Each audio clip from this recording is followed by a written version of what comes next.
Hey, it's Robert Kelly down at the Gloucester Museum of History.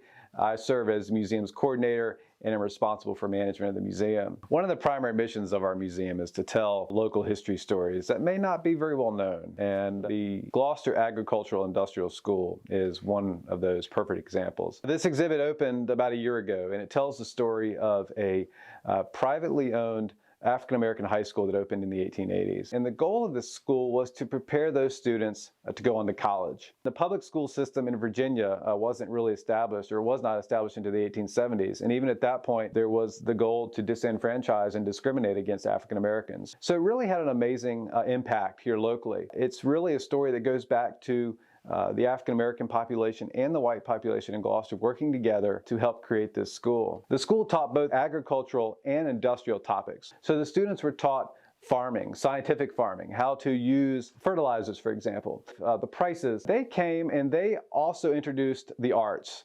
Carrie Price in particular, she wanted the students to learn foreign languages. She wanted the students to learn drama, local and regional music. She wanted the students to read, the classics, but also contemporary African-American authors, for example. Unfortunately, the Great Depression brings an end to the school very, very suddenly. In 1933, the school closes. Folks could not afford to pay the tuition. They could not afford to come to school. They had to go back home and work. And because of various issues with ownership of the property, the buildings, they remained vacant and they began to deteriorate. So really, when we look back at the story today, there's nothing that's really tangible on the landscape that we can use to tell this story.